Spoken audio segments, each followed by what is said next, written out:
زیمبابوے په مقابله افغانستان په ټیسټ میچ کې د دویمې ورځې لوبه ختمه شوې ده. مکمل سکور کارډ لکه موږ راشو د زیمبابوے ټیم په ډومبني اننګز کې په افغانستان باندې 586 رنزونه 1580 رنزونه جوړ کړي. 10 وړه کلاړیان او شوي دي.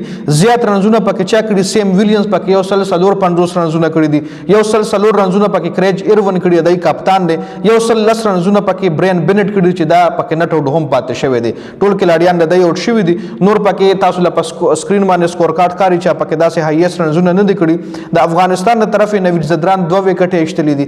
عظمت الله 1 وکټه، الله محمد غزنفر 3 وکټې، ظاهر خان 2 وکټ، ضیاء الرحمن 2 وکټې، عبدالمالک 1 وکټ هم نه ایشتل. شاهدي هم 3 ورونه کړي چې وکټ نه ترلاسه کړي.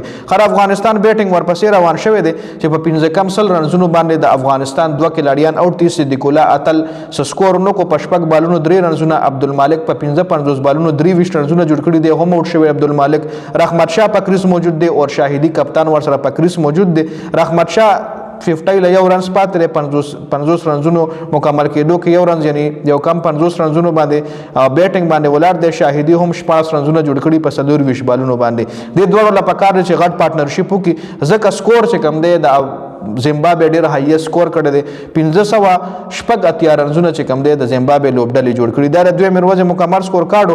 بلیسنګ مزوربان 1 وکټ ایشتلې د افغانستان او ګوانډو 1 وکټ د افغانستان ایشتلې ده. تاسو له سکرین باندې سکور کارت ښکاري چې نور پکې چا داسې وکټ د افغانستان چانه د ایشتلې د زیمبابوے بادرانو کې. نو دا د دویمې ورځې پورې مکمل سکور کارډ